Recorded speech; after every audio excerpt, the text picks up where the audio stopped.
So, I mean, how's Ryan Gravenberch? What's the latest on his injury? How serious is it? He's good.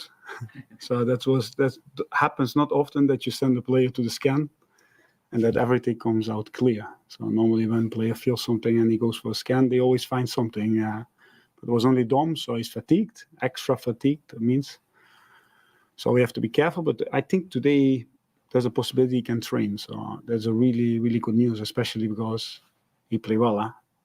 He, especially against man-marking sides, he is really helpful to keep the ball. I suppose that was a big thought as well, wasn't it? Because he is beginning to get up ahead of his performances. The last thing he needed was a setback. Yeah, especially Alexis is out, of course. He's a player we miss. You see that in the game. Sometimes it's really rushed. He's a player who's really calm. So yeah, we miss a few boys. But with Wata stepping up, with Ryan, Kurt, Harvey, Dom, so still good. Have you got a timescale on Alexis? It will go into the new year, but that could be possible. So we play the 1st of January. So let's see. And with Ryan, just checking as well, does that mean he's not available for tomorrow night? And do you think with more Arsenal he'll be available for? Or it's like this: if a player is fatigued and he comes off, that there is something, no, but there's no muscle tear. There's nothing in the muscle, but the muscle is fatigued. So because he feels something, so we have to be careful. But how I said before, he can train hopefully today, and we have to judge it. But especially he has to judge himself, and I can't see why he would not be available for the next week. So but let's see tomorrow. Comes quick, the games come too quick. Yeah. Well, that's it. Quarterfinal of the League Cup. Top, yeah. Arsenal to come at the weekend. I mean, does that put into context how decisive a month this can potentially be? We always say that the first half of the season is like a base you create. You want to bring the Europa League to the knockout stages. You want to after Christmas, you want to be in and around top 4 for sure, but close to the front in the Premier League around this period after Christmas. You want to play, especially this team, because it's basically a new team. You want to reach finals and reach a semi-final in January. Will only be helpful for the boys to grow. And they show a lot of passion, a lot of ambition to compete in this competition. So that's something we really want. How do you assess this quarter-final lineup now? Obviously, you can only think about West Ham, but 3 of the 4 ties are all Premier League ties. So this is going to be a really interesting competition this year. Yeah.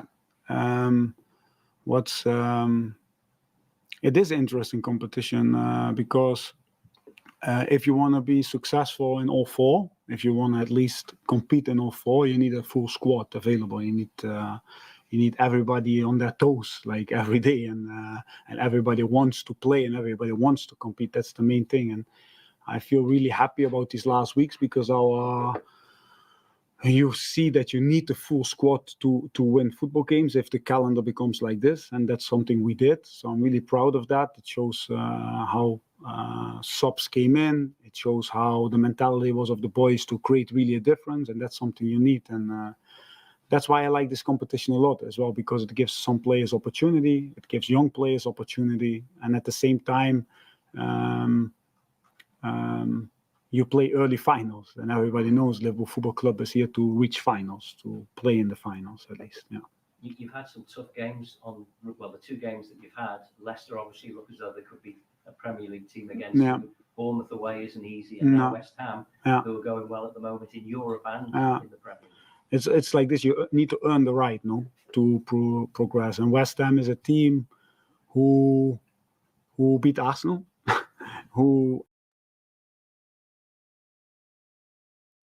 I don't know about you guys. Welcome to the channel, by the way, guys. Big up to everyone. Everyone's doing well. Don't forget to go and smash that like button, hit the subscribe button. You know what to do around here, guys. I don't know what it is, guys, but I don't actually mind Pep Lijnders' press conferences. I don't mind them. I find that Pep Lijnders is a bit more truthful than Jurgen in press conferences. Like he says a little bit more. Maybe it's just me. Maybe that's just me, but yeah, I like Pep Lijnders I like Pep's press conferences. I can't lie. I think he's decent, man. But yeah, so Gravenberch just got muscle fatigue, so he should be training today, which is great news. No injury there. I think he's basically saying McAllister should be back on around New Year, around the 1st of January. And so that's good news, man. Good news. Good injury news coming out so far. But yeah, I like Pep Lijnders, man. Big up everyone in the chat. If you can hear me, if you're liking this, leave a thumbs up in the live comments right now. Leave a thumbs up in the live chat right now if you're liking this.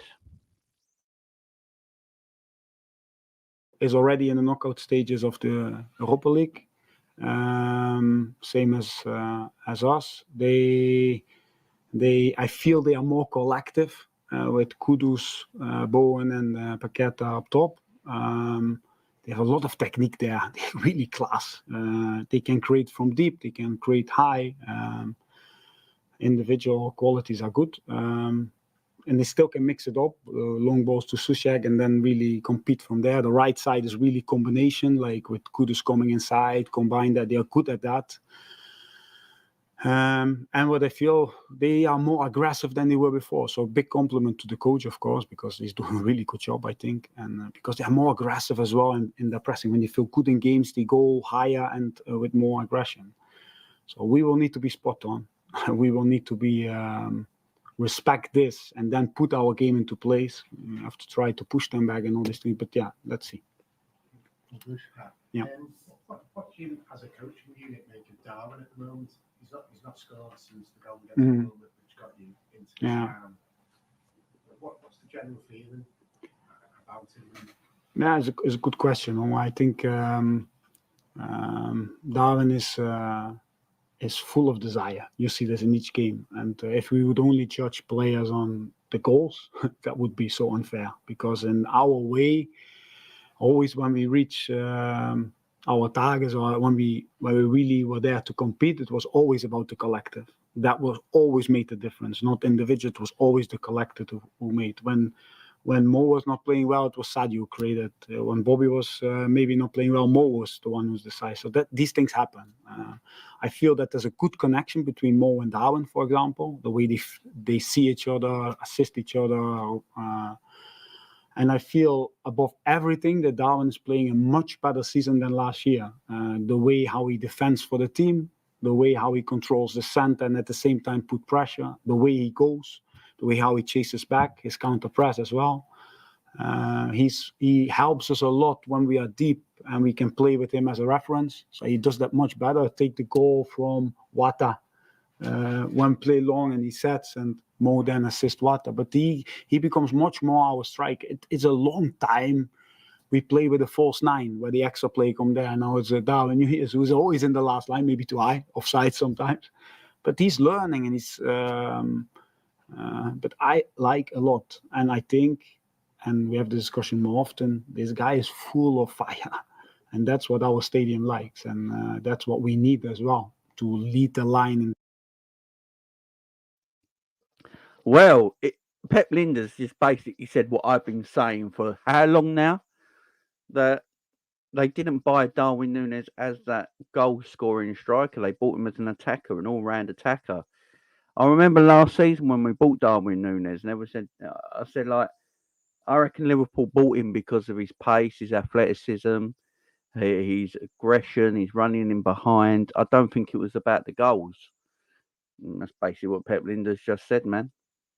So basically what Pep Lijnders just said.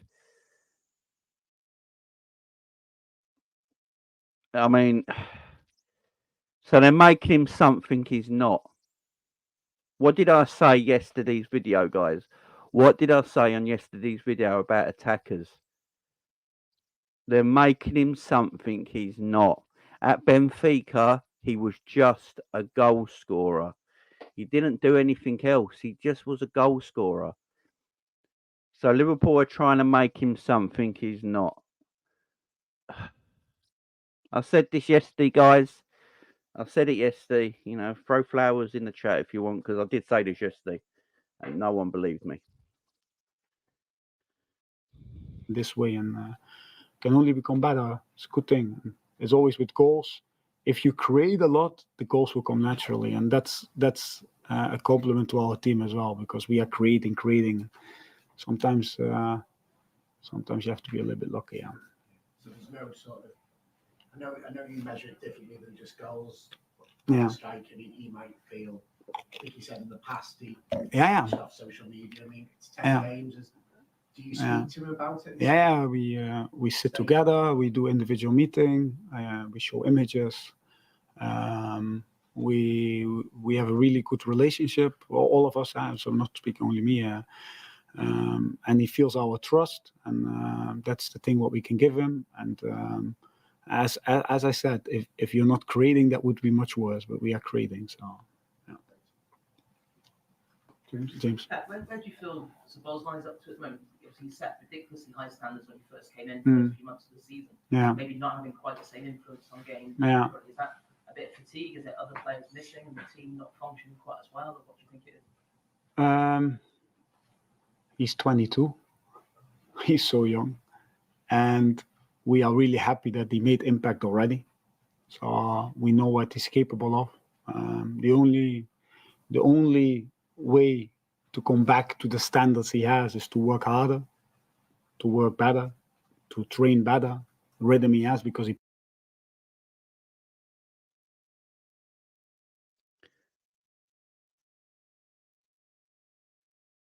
I have a question here, guys. I have a question here. I'm just going to throw this out, right? I listen to Pep Lijnders a lot. I'm listening to Pep Lijnders right now, like you all are. We listen to Jurgen Klopp a lot. I'm starting to feel like that FSG ain't the whole problem. I mean, people can come for me on this. People can come for me. I'm here to take bullets. Take your best shot at this big boy. I don't give a shit. But I'm starting to feel like when I listen to Pep Lijnders, when I listen to Jurgen Klopp, I'm starting to feel like we shouldn't always put all our blame on the ownership 100% all the time. 100% all the time. Pep Lijnders sounds like he's going to be Liverpool's new manager. It sounds like Pep Lijnders is going to be Liverpool's new manager. So, Pep is sort of, yeah. I get crucified when I make these points constantly, but I just listen to these guys talk. I'm not making things up. I listen to Pep Lijnders talk. I listen to Jurgen Klopp talk. They say different things, but their meaning is the same thing constantly. You know, talking about Darwin Nunez, changing him into a player that he's not. They want that erraticness. They want that pace. They want that aggression. They want what he does. You know, the goals will come, as they say. I don't want that. I want my striker to score goals. I want the Darwin Nunez that was at Benfica, getting on the end of things. Stop ruining his confidence. Talking about Szoboszlai like he's 18 years of age. And no, Szoboszlai needs to kick on. What are we doing here? You know, listen to when they talk, guys. Listen to when they talk. It's yeah. Let's carry on. Plays constantly games. I'm not saying that he's not, so understand me right there.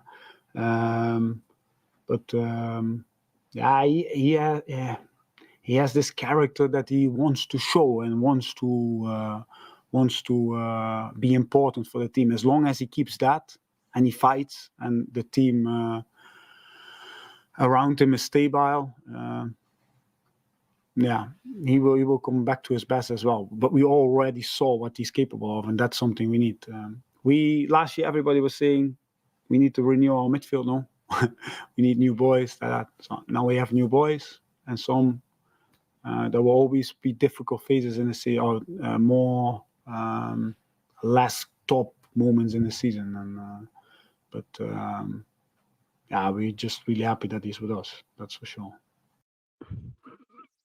I don't mean to be that guy. Jesus Christ. I don't want to be that guy.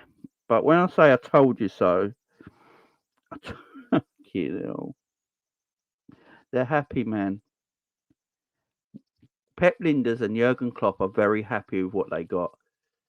They're extremely happy with what they got. They're excited by what they got. They see a bright future at this football club in what they've got. These are things that I have been trying to tell everyone. But everyone will tell you is if FSG got that player, if FSG got this player, if FSG got that player, we'd be here now. We'd be there now. What do you think they'd make Jude Bellingham do? Now, everyone keeps talking about Jude Bellingham because he's doing so well for Real Madrid. Does anyone actually think that Jude Bellingham had 17 goals for Liverpool if he played for Liverpool instead of Real Madrid this season? I swear we all watch the same game of football every week for Liverpool, yeah? I swear we all watch the same Liverpool every week. But people just don't want to admit it, man. People just want to sit here and pretend it's everyone else's fault. And I like Pep Lijnders, yeah? I've always said I like Pep Lijnders. I actually prefer the way Pep Lijnders speaks in press conferences than Jurgen does. I feel like Pep Lijnders talks with a bit more truth. You know, he's a bit more, he gives you a bit more information, in my opinion. But, I just prefer that. Oh, it's just no, Roy. I'm talking about people on social media, not on here. Don't worry about that. I'm just bringing it into conversation. But yeah.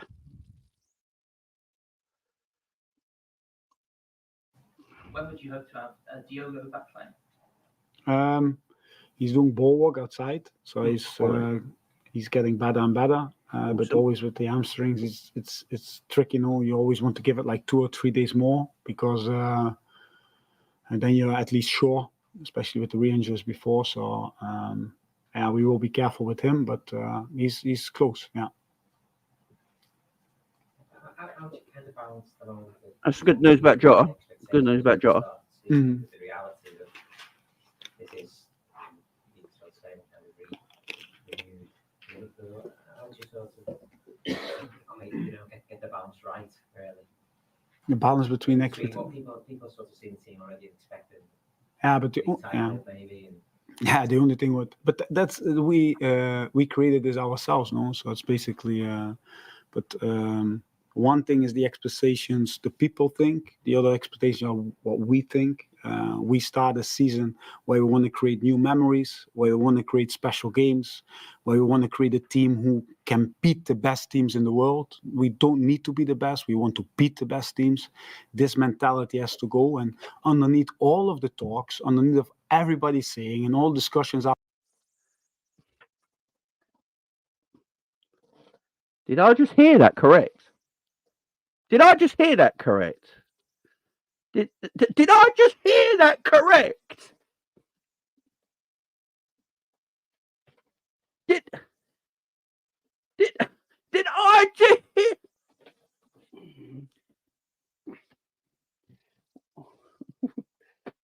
Oh, Jesus. Did I just hear that correct?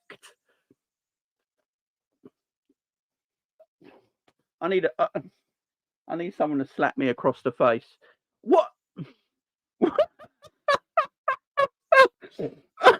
Surely you misspoke there, yeah? Surely they misspoke. You know, Pep didn't mean that. He didn't mean that, right? Let me carry on because he might have corrected himself. That's just. After United game, this team underneath, it's growing and it's growing and it's growing, and you feel it and everything. How they are together, how they train, how we push Man United, for example, for first 30 minutes on their half, and they can't come out. That's our new team. So that's growing, and we coaching, management, Jurgen, of course, and. Let's go!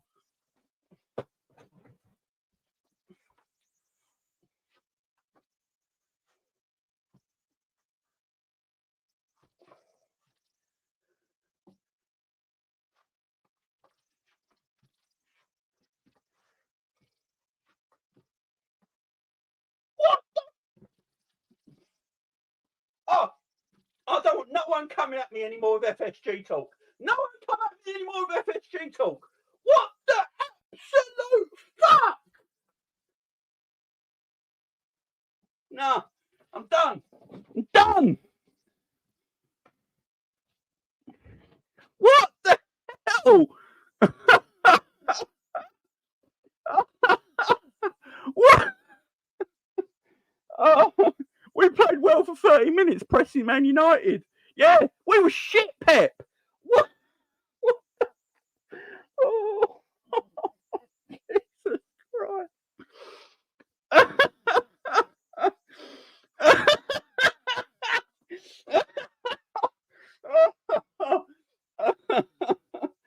Oh dear. Oh, give me a minute. Give me a minute. Jesus Christ. Oh.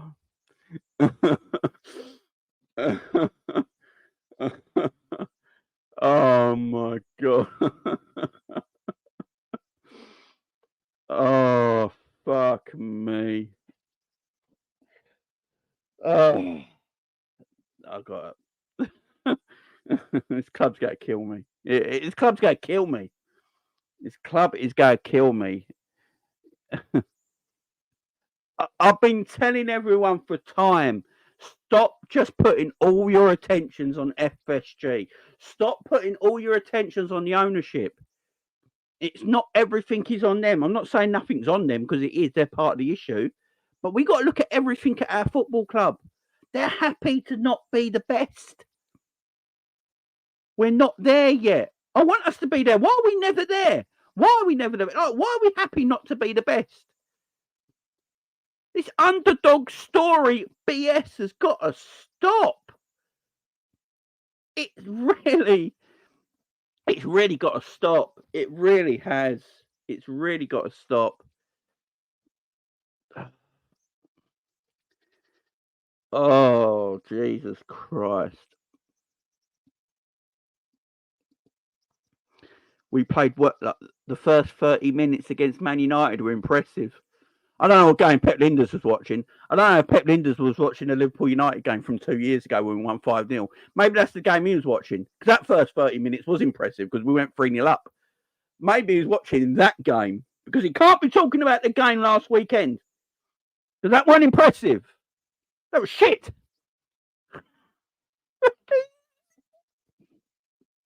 Right. Right, let's carry on before I have a heart attack. All of us, we feel this, and that's something we want to build on. And we always knew it will never go like that. Doesn't happen. It takes time to build a good team, to drill a good team, to that they feel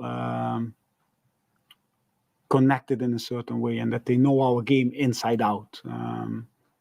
So we know this, and but we are really happy with the team in front of us. So, and I hope that Anfield is happy as well, because this team has an unbelievable future, in my opinion.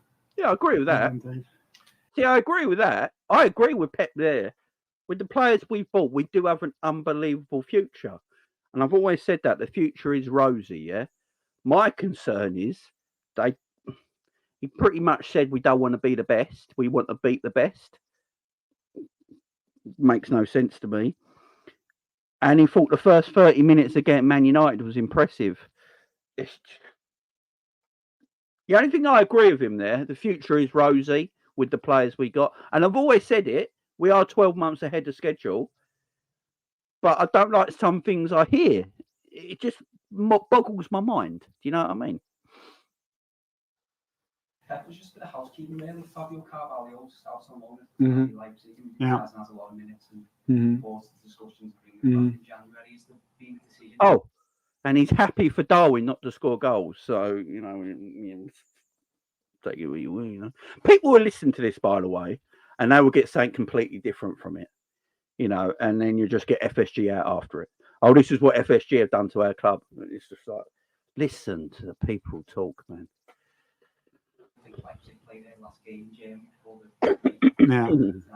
Yeah, I love England though. We just keep playing. It's top. It's unbelievable.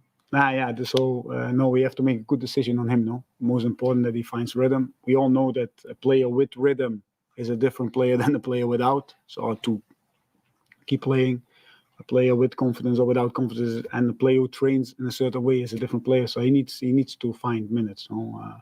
But it's not up to me. It's up to our directors to speak with the club and to find the best solution for him. We all want the best for him because he's our player, and so wait and see. But no, I like the way Pep Lijnders spoke there. Now, you don't usually hear Klopp speaking like that about a player. So I respect the way Pep Lijnders spoke there about the player there. I like that. Decision made about that. Pep, we spoke before about this team's improving. How important? I know it's like a new team, but how important would it be to get that first trophy, which could be the Carabao Cup, if you could? Most important to show people this team can win like double something. Oh, careful. Nah, for sure, yeah. So if you want, you have to build on something. You have to, how can I say? If you want to build a team who really can compete, you need to play finals. That's why this Carabao Cup is so important, because you play already in January a semi-final, and to grow, to make this step, that's massive. And but I think the most important thing is that the boys, our players, say Virgil, say Dominique, say Trent, say Robbo, these guys, Mo, that they have the ambition to win, that they want more trophies. And a few of the big ones left who had this ambition, this passion to put every day in place certain standards. And I feel that this team... Has anyone seen Goldfinger? Goldfinger. He sounds like the bag. He sounds like Goldfinger. No, Mr. Bond, I want you to die. I'm just getting Pep Lijnders vibes from Goldfinger. I don't know why. Big up though, Pep Lijnders there. I love the way he's talking there. He wants his club to win trophies. He's talking about the players that are hungry to win trophies. I respect that from Pep. I've been saying this. I actually like Pep Lijnders' interviews. The thing with Pep Lijnders is that I think he's more honest than Jurgen in interviews. He just says it, which is why I reacted the way I did just now. But I don't mind Pep in interviews, man. I don't mind Pep in interviews. He's just saying there, yeah, we want to win the League Cup. I'm good with it, man. That they wanted even more, maybe without saying it, but it's really nice to see them grow in this way. Okay, thank you. That's it. Cool. Cheers, see you guys. See ya. Big up Pep Lijnders, man. I mean, he almost made me kill myself. But I like Pep Lijnders. I like the way he speaks, guys. Look, he's very truthful. Pep Lijnders, he seems like a geezer that doesn't take, he doesn't hide anything. He just tells us how it is. Look, I can't remember the last time we got injury news that was so in depth.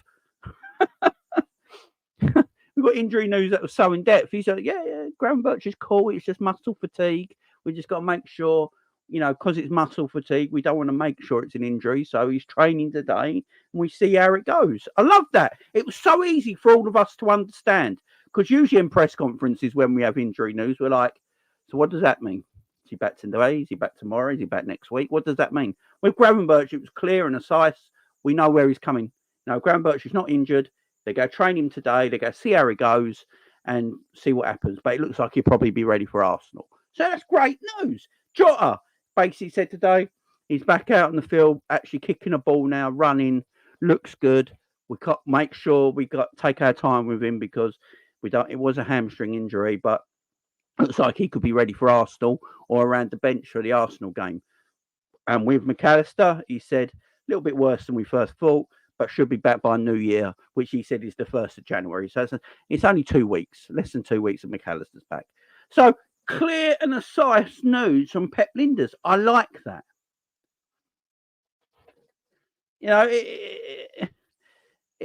I like that. I like Pep. I like Pep Lijnders for that. The bits I don't like is, the bits he did say. We don't want to beat the best. We don't want to be the best. We want to beat the best. Surely he didn't mean it how it sounded. I'm sure. I'm hoping. I'm God hoping as well that he didn't quite mean it the way it sounded. I'm hoping he meant it in a way that, we're not the best right now, but we want to beat the best and then become the best. I'm hoping he means it like that. Because if he means it like that, then that's fine. Because it's a correct assessment. But if he didn't mean it like that, we got to have a chat. The Darwin stuff. I'm going to give Darwin a bit of a blight now. After hearing this interview today, I'm going to give Darwin Nunez a little bit of a pass. I'm going to change my mind. Because we spoke about yesterday when we talked about the strikers, about Darwin needs to score more goals because what he's doing right now is not right. But why Pep Lijnders are speaking there, him and Klopp are trying to make him definitely something he's not. So I feel for Darwin a little bit. They're confusing the lad. He doesn't know what to do. That's why he headed it. On the game against Man United when he had a free header at the back post. That's why he headed it towards Salah, because his head is so confused with instruction. You got to do this, you got to do that, you got to do this. They're taking his instincts away from him. So I'm going to give Darwin a little bit of a pass. Because they're trying to make him Cody Gakpo when he's not Cody Gakpo.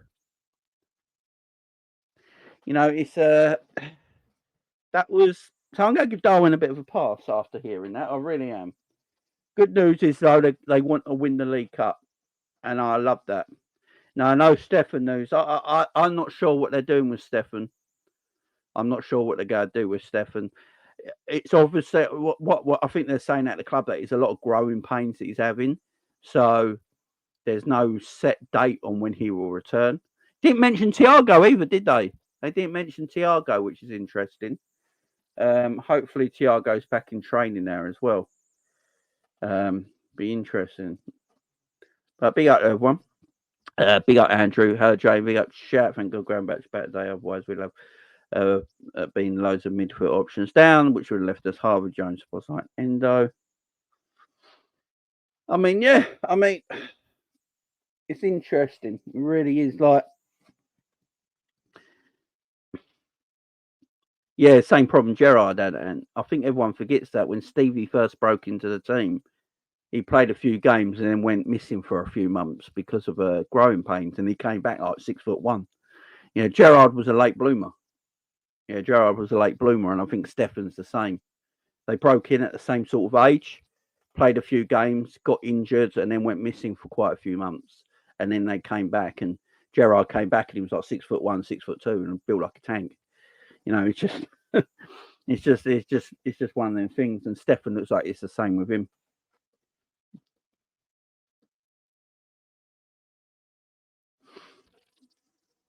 Frank's like he meant it, Jay. I think he did, man. If he did mean what he said, I'm a bit worried. This is why, guys. This is why with these FSG and Jurgen Klopp and Pep Lijnders arguments, I always try and have no agenda against one or the other. I try and stay as neutral as I can. If anyone's ever followed my video channel for the last couple of years, when these FSG arguments always happen, I always try and stay as neutral. I don't really pick a side, because I look at it from each point of view.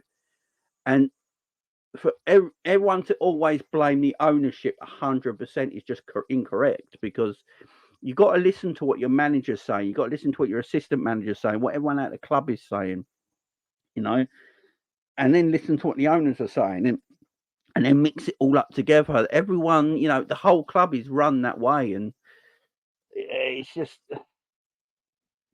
what do you want the owners to do? If the club don't want certain players, if the manager and the assistant manager want these players and not that player, and things like that, it's just, I don't know what everyone wants everyone to do.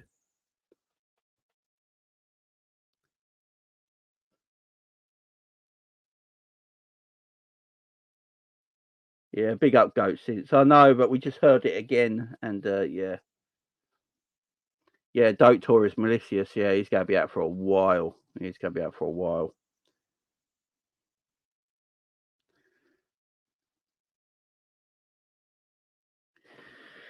Yeah, Crouch didn't score in his first 15 games, did he? And he got 2 against Wigan, was it, if I remember rightly? Yeah, I agree with you, living the dream. That's what I'm saying. I'm quite neutral in all. I blame everyone. I blame the owners for messing up in the transfer window. I can blame the manager and the coaching staff for not getting more out of the players than they should, and not changing their tactical and system and all this sort of stuff. Everything, like, you can find blame everywhere, and that's what I do. I don't look for blame on one person's door all the time. Do you know what I mean? Yeah, Jota didn't score in 32 games. That is very true. But now we know what they're trying to get out the forwards. Now we know what they're trying to get out the forwards. So all the forward players are not really scoring goals is what they want them to do, but they also want them to do a lot more at the same time. So they want people to come deep. They want people to hold up the ball. They want them to defend from the front, and then they want them to score goals as well. So being a Liverpool forward is hard work, man. Being a Liverpool forward is hard work because they want you to do a lot more than just stand around for 80 minutes and bang the ball in the back of the net a couple of times. That's not what they want. In fact, that forward wouldn't play for Liverpool. Like a Jermaine Defoe. A Jermaine Defoe would never be able to play for Liverpool under a Jurgen Klopp team because you'd be told to. He wouldn't be able to, it's just, he would have to do more than just scoring goals. So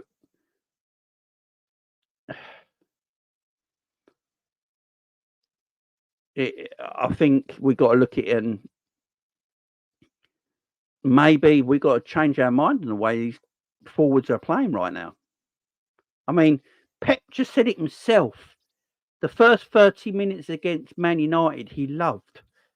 He loved the first 30 minutes against Man United, like one of the best 30 minutes we played against Man United and all that. And it's like, what did you watch? But he was happy with it. He was happy with the attacking intent. And then if you listen to Jurgen Klopp's press conference after the Man United game, he said exactly the same thing. So Klopp and Pep are saying exactly the same things on different days. So they're obviously happy, guys. There's obviously, they're seeing things that we aren't seeing that they're happy with. So all the conversations we're having, all the conversations us are having about strikers and players and this player coming in and that player coming in, they see it totally differently to how we do. They just see it totally differently. The proof's in the pudding. We're watching the games and we're listening to them talk. If you put 2 and 2 together, you're getting 4, and we're trying to get 5. It's just, it's just the way it is.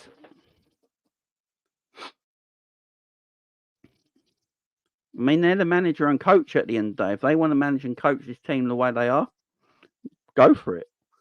But as a fan base, we probably got to stop moaning then, because they're not going to change the way they will go to change just to fit our narrative. That's the thing. These coaches and managers, they're not going to change their way of them playing to suit the fans' narrative, because they see the game differently to us fans. Us fans are like, why can't we get this player in, that player in, that player in? And they're looking at it and thinking, I don't need that player and that player, because this player I've got right now can do what that player can, and he can do more. So I don't need that player. That's how they look at it. It's completely different to us fans. Completely different.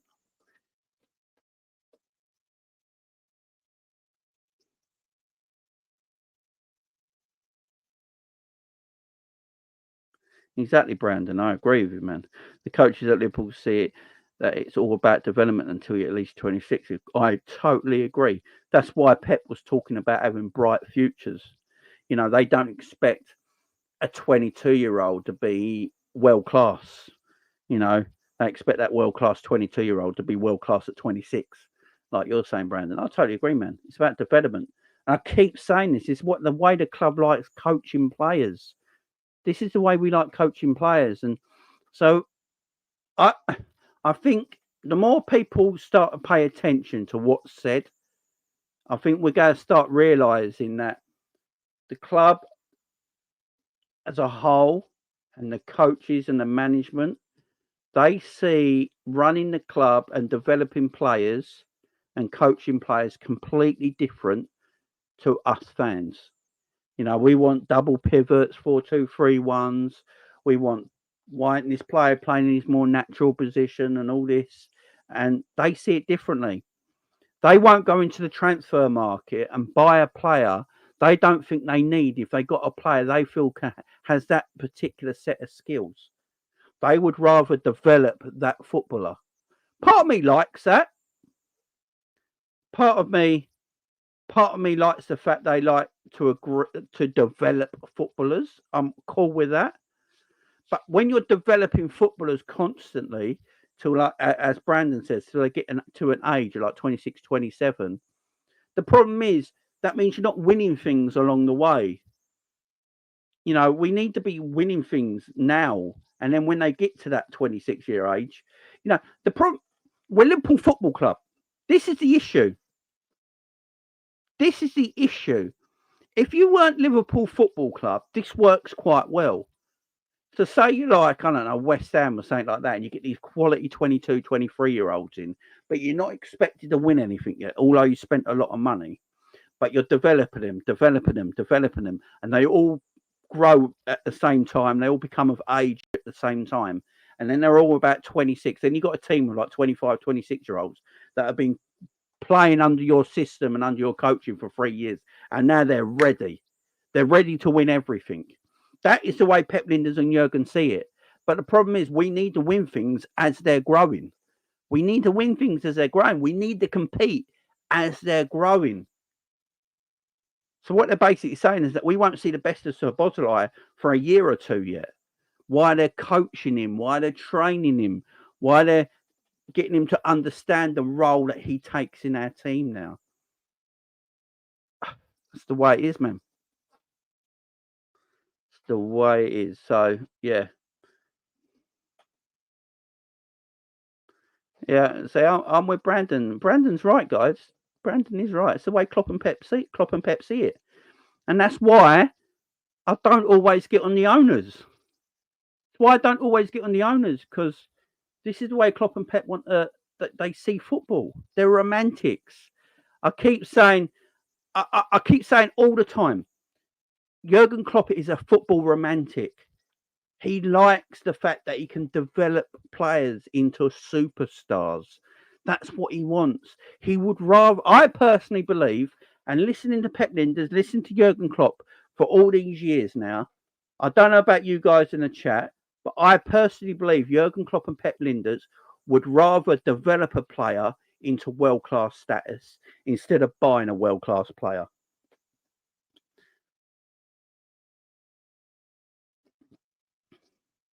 You know, that's what I'm saying.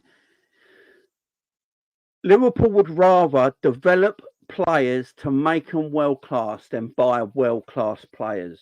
That's what the coaching staff likes. So if that's what they want, why do we always get on the owners to buying world-class players? Why do we always get on the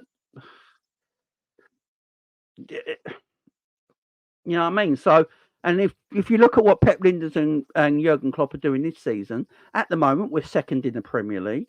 We're in the quarter-final of the League Cup tomorrow night, where we can win. We go to the semi-finals and have a big opportunity of winning it. We're in the last 16 in the Europa League. So the way Pep Lijnders and Jurgen Klopp would look at it is that they've got the right players in this summer. They're developing them quickly. They're becoming good players already. So in Pep Lijnders and Jurgen Klopp's mind, in 2 to 3 years' time, like Pep said, the future's bright. 2 to 3 years' time, these players are going to be world-class in their eyes. So Szoboszlai in 2 to 3 years' time is going to be out of this world. So is Gravenberch. So is McAllister. Endo's only going to get better in their opinion. Darwin Nunez is only going to get better. So these players in their eyes are only going to get better in a few years' time. So they're basically saying right now, look where we are now, and these players are so young, look where we're going to be in 3 years' time. That's what they like doing. They're developing very good talent into world-class talent. That is what they get a kick out of doing. They're football romantics. I keep saying this. They would rather do that than buy world-class players. Look at the only world-class player Liverpool have ever bought, Thiago, and it never worked. Proof's in the pudding. You know, proof's in the pudding, man.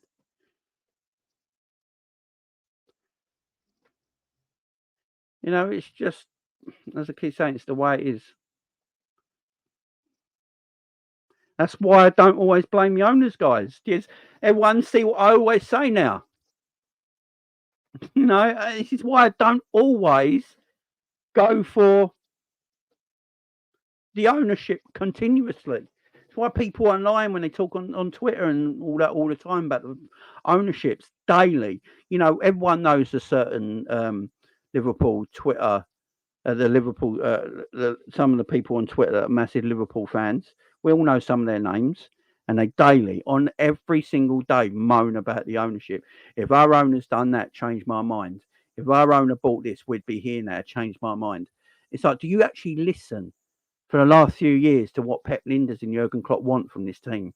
Do you listen to when they chat? Do you listen to the way they talk? Do you watch games of football to understand what these managers and coaches at this football club actually want? Start putting two and two together. Stop with agendas. If you marry it all together, the owners pretty much give Jurgen Klopp and Pep Lijnders what they want. Now, people might not like hearing that. People might not like hearing that. But most of the time, 80% of the time, and I say 80% of the time, these owners give Pep Lijnders and Jurgen Klopp what they want. And that's 80% of the time, because 20% of the time they obviously get it wrong. You know, that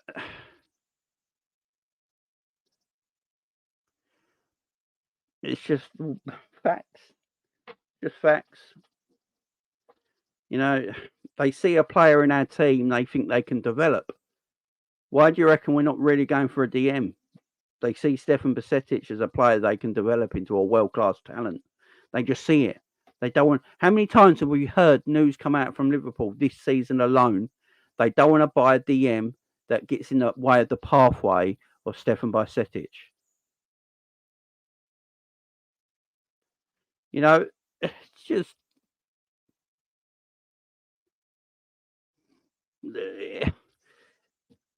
proof's in the pudding. Now, do I think the owners should maybe sometimes go, Jurgen, Pep, we know you want this. We know you want to go down this route, but we actually want to go down this route. But then I don't want my owner as a manager being out of favour. You know, I don't want my owner just to go and buy players that my manager don't want at the same time, because then you get an unbalanced team. You get a manager or an owner who can't work together, and it feeds down to the players. Look at Man United right now. It's the same Man United. You've got managers and owners that don't agree on anything. So I don't want that. So I'd rather them just agree with Jurgen and Pep and just get them the players they want and let them develop them. But if that's the case, guys, we can't continuously slag FSG off. I mean, they can be slagged off because they've got shitloads wrong in the past and trying to copyright the name and all that shit. You can have a go at them for tickets. You can do all that. I'm not. You go for them. Go for them. I'm not going to stand in your way. But when it comes to player recruitment and what Jurgen Klopp and Pep Lijnders wants, yeah.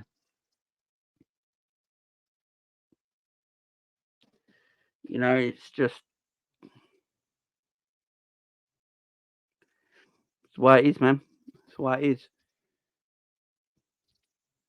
And if you look at the way Liverpool, you look at the money Liverpool used to spend before Jurgen Klopp, spent more money. We used to buy a lot more players. Yeah, a lot more players. So, proof's in the pudding. Proof's in the pudding. I've been saying it for a time now. I think they will only want players in. I agree on the Steve. Klopp did do the same at Bayern Munich. I agree. That's what I've always been saying, guys. This is what I've always been saying. He did the same at Mainz. He did the same at Bayern Munich. It's about developing talent. It's not always about buying talent. You know, they look for young talent. When Klopp went to Borussia Dortmund, he brought in a lot of young talent that are superstars today. But they weren't superstars when he first bought them. He bought Lewandowski for like 2.5 million off a Polish side. No one ever heard of Lewandowski. Came into a world-class talent. It's about developing young stars to be the next superstars in football. Klopp's always been about that. He's a football romantic. That's why he's so good at his job. There's not many managers like him at the high end of the level to do this sort of thing. I don't think we would be second if any other manager was in charge for us right now. I really don't. I think we'd be struggling because a whole new midfield came in. But Jurgen Klopp and Pep Lijnders, this is their bread and butter. This is what they absolutely love. This is what gets them up in the morning, developing brand new footballers. You know, Jordan, look what Klopp did to Jordan Henderson. Jordan Henderson had no right ever to win Player of the Year. He had never any right to win Player of the Year. Jordan Henderson took his game to such high levels. He never had any right to get there, but he got there under Pep Lijnders and Jurgen Klopp. So this is what they like doing, man. This is what they like doing. They like Gundogan, people like that. They search through Europe for these young quality footballers and they develop them. Mo Salah was, he was a good footballer. At Roma, he was doing bits, but even Liverpool fans were like, why are we buying Mo Salah for? We got Mane who plays on the right and Coutinho plays on the left. I remember watching ESPN FC and Steve Nichols said, I don't understand the Mo Salah signing. Why are we spending 35 million on Mo Salah? Because they see a plan. They see the plan involved in their mind and what they can do with these players and make the talent that they are. So I keep saying, Jordan Henderson had no right to be what he was. Look what they've done with Gini Wijnaldum. Gini Wijnaldum was at Feyenoord or PSV or wherever it was. Went to Newcastle, attacking midfielder, but got relegated with Newcastle. Jurgen Klopp saw something else in his game. He saw something else in his game that could help this Liverpool team. And he changed his position slightly on the pitch and made him more of a box-to-box midfielder with defensive abilities that could help Liverpool press. And I think Gini would probably want to be released a little bit more to run into the box, get into the box late and get on the end of things, because that's what Gini's game is. But he changed his game and he went with it and he kept him there for years and he trained him and coached him and got him Gini Wijnaldum to such a level. We miss Gini Wijnaldum even now. Who would have ever thought that? Whoever would have thought all them years back we'd be missing Gini Wijnaldum? This is what Klopp and Pep like. This is what they love. They love developing players. He loves developing players. He won't panic if we have injuries because he looks at it and think, what player am I going to get in that's better than what I've got now? And I think he means that. So you know that interview he did with the Anfield Wrap 2 seasons ago when he named all the midfielders in his team and said, who am I going to get better than what I got? I actually think he meant it in some kind of way because he developed all them players to win every trophy in the country. They all won League Cups, FA Cups, Premier Leagues, Champions League, Super Cups, World Club Championships.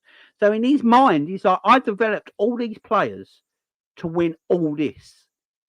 So who am I going to get that can come in automatically and carry on winning like this? I'm going to have to spend 150 million on one midfielder when I'd rather keep these players and develop them and get younger players in and then develop them again.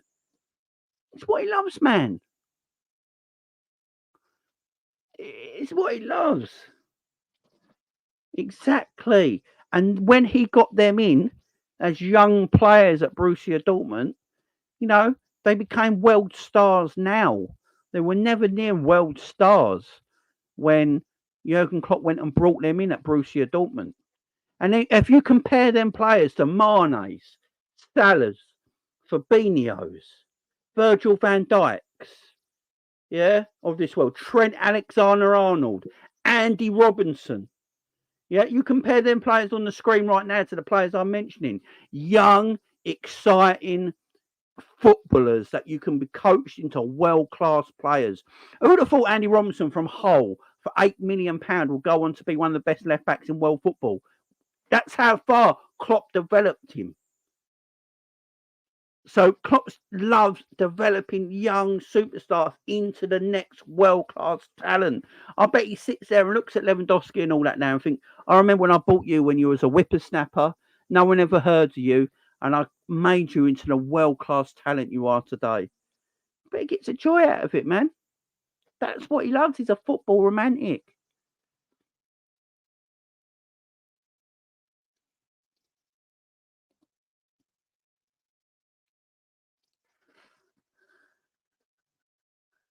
You know, he's a football romantic, and that's why I never ever get on at the owners all the time.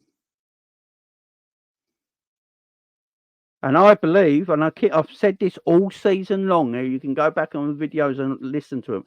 I have said this all season long. I can watch this all season long. I've said it time and time again. This team, this bunch of players next season will be even better than they are this season because they see a future with these players. Szoboszlai will be even better in 12 months' time because he understands the role he is playing right now. Now, people of lately on other Liverpool channels keep talking about the Manes of this world, the Genies of this world, the Fabinhos of this world, the Hendersons of this world. And these players at the moment aren't that right now. But you've got to go take yourself back in time and remember what they were like when we first bought them to where they went at the end of their Liverpool career. These new boys are at the beginning of their Liverpool career.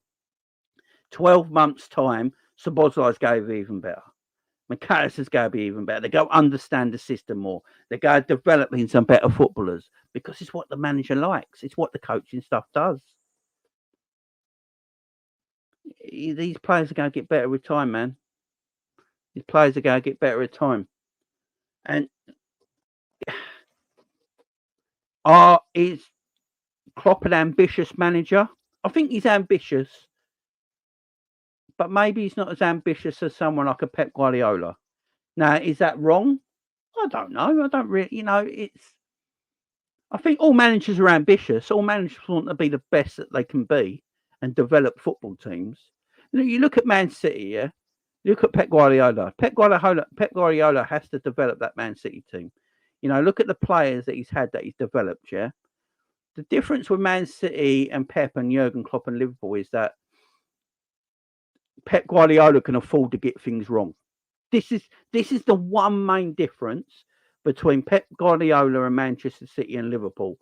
Pep Guardiola can afford to get things wrong because the ownership has got unlimited money. So if he gets something wrong, the following season, he can correct his wrongs. Where with Liverpool, they have to be a bit more strict with their transfer policy and get the right player in straight away because they can't afford to get it wrong. I honestly think Manchester City is the only club in the whole country that can afford to get £100 million, can buy £100 million player, and he doesn't have to be world class. Now, Jack Grealish is £100 million player, and I've never once heard a pundit or anyone in the media or anyone talking about Jack Grealish being a world class footballer. He will never be a world class footballer. He hasn't got the ability to be a world class footballer, but he costs £100 million. If Liverpool spend £100 million on a player, they have to be world class. If they're not world class, that means they failed. Man City get away with it. They get away with it constantly. Always get away with it. And they can afford to get away with it. And that's the difference between the two. Pep likes developing players as well. Look at your Rico Lewis's, look at your Phil Fodens. Pep loves developing players too, the same as Jurgen Klopp. But Pep can financially get away with mistakes and then go again and bring in £400 million worth of talent. It's always, that's just the difference. That's just the difference. It's not always about buying players as well. I keep saying this constantly. It's not how much you spend.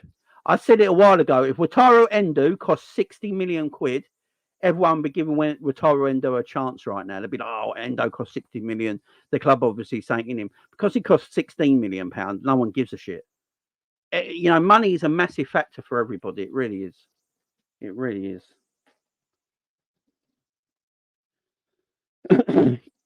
City won the treble, but they would, in my opinion, City would have won the treble without Jack Grealish. That is why, at the end of the season, Pep Guardiola went and replaced Jack Grealish with Jeremy Doku. You know, that's the reason there. I don't think Jack Grealish did anything to help City win a treble, in my opinion. Exactly, Frankie. The right players, not how much you spend. I've always said that, man. Right, we got a game against West Ham to play, guys. We got a game against West Ham to play. I didn't expect to go that long, but that press conference was a lot of talk about, man. A lot of talk about.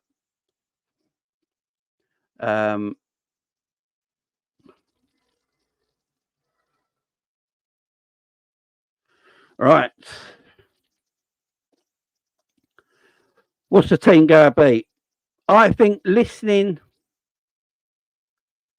to Pep Lijnders there, I think we're going to play quite a strong team. Everyone up for playing a strong team against West Ham? Right, I'm going to go forwards first, guys. I think Gakpo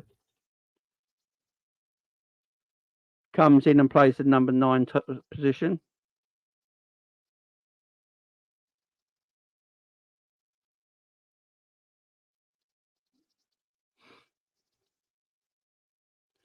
Gakpo in now. I think Salah plays.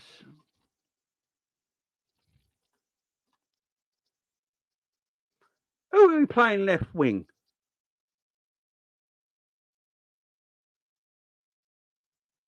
Who are we playing left wing? Are we just playing Diaz?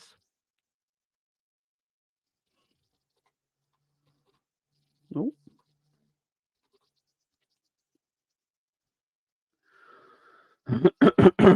Big up. By the way, big up to everyone talking about Jack Grealish in the chat. It's only my opinion. I don't think Jack Grealish. I reckon if Phil Foden played left wing for the whole season last year instead of Jack Grealish, but Man City still win the treble. That's just my opinion. That's just my opinion. You know, I think if you cost £100 million and you play for Man City, you should be getting at least 10 goals every season. So that's my front three, guys. Right, midfield.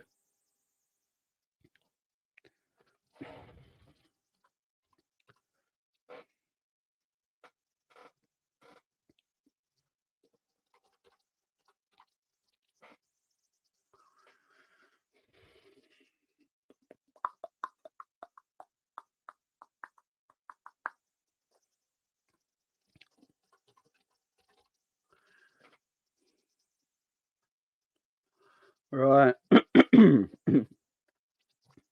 I think he might go with this midfield. I mean, I wish he did.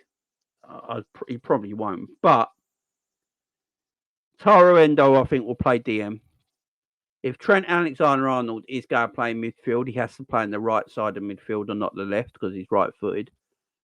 And he suits the right side of the pitch. That's where Trent does always work from, on the right side of the pitch. And Curtis Jones, I think Curtis Jones will play this game. My only worry is, look, I'm going to take Trent out because there's no way in hell he's playing Trent in midfield. I don't think he's going to play Trent in midfield. I personally don't think he's going to play Trent in midfield, although I think he should. I don't think he will. So I'm going to go with Endo as a DM. I think he'll play Harvey Elliott, who deserves to start, in my opinion. Harvey Elliott, for me, has been Liverpool's second best midfielder this season behind Alexis McAllister. I think Alexis McAllister has actually been Liverpool's best midfielder. I think you're seeing it now, how important Alexis McAllister is to our midfield when he doesn't play. He's extremely important to us. And Elliott's been our second best midfielder this season. So I'd play Elliott on the right, Endo in the middle as a DM, and Curtis Jones on the left. It's a very technical midfield. I like it when Curtis Jones and Harvey Elliott play together. They link up nicely in that midfield. They don't get in each other's way. They both got good football IQs. They know when to go, when to stay back. Curtis Jones will hold that midfield line. You know, I like it, man. I like it.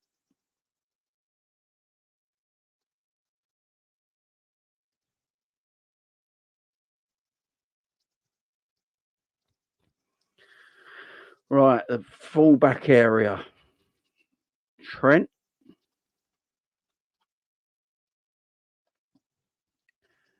Simicas.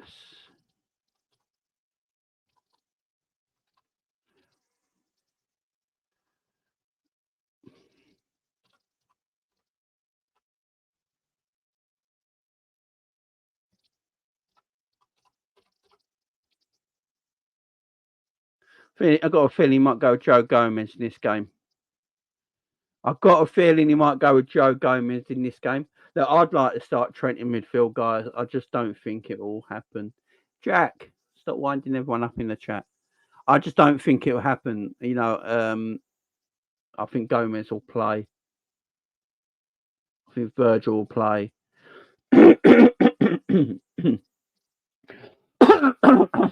Excuse me. I think this is an important game. I think West Ham go strong. West Ham are in good form at the moment. Paqueta, Kudos, Jarrod Bowen, them three are doing absolutely bits. So I think West Ham will go strong. So I think we've got to go as strong as we can. So that's why I think Virgil has to play this game. It's more of the midfield for me that'll be rotated. I think the midfield will be the total rotation apart from Wataru Endo, because he's the only DM we got right now. So he'll have to play. And I think Cody Gakpo might come in for Darwin Nunez in the front line, and Darwin will play against Arsenal. I think that's how we go. Right, goalkeeper.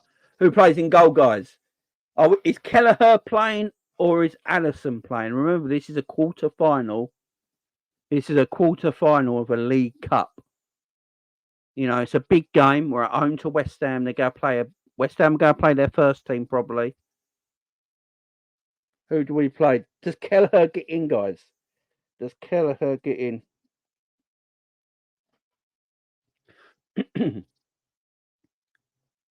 Here we know, guys. Let me know. Does Kelleher get into this, or does he just go with Allison? I think he might go with Ali as well, you know. I think he might go with Ali as well.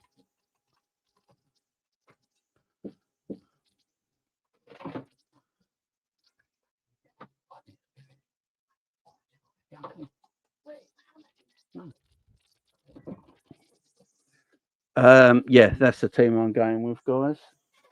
So yeah, Allison in goal, Trent at right back, Joe Gomez and Virgil van Dijk as a centre back partnership, Simicas at left back, a whole change in midfield with Curtis Jones, Tyrell Endo and Harvey Elliott.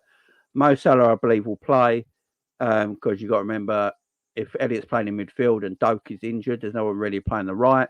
I think Gakpo takes Darwin Nunez' spot in this game, and Luis Diaz plays left wing. That is my 11 for this game, guys. What I might do, guys, tomorrow as well, I might actually do a watch along for this game. I haven't done a watch along quite a while. So if everyone wants me to do a watch along for this game, put a thumbs up in the live chat before we go, and I'll think about doing a watch along for this game. I feel like it's a competition that we can go and win. So yeah, let me know in the live chat, man. It's been a great show. Really appreciate you guys being here. Thank you very much for all the love. Great press conference from Pep Lijnders. Great stuff. Great reactions. Big up to everyone in the chat. Thank you for joining me again today. You're all great people. Guys, I'll be back tomorrow for what looks like a watch along because you guys want it. I'll see you at the watch along tomorrow. Bye bye for now.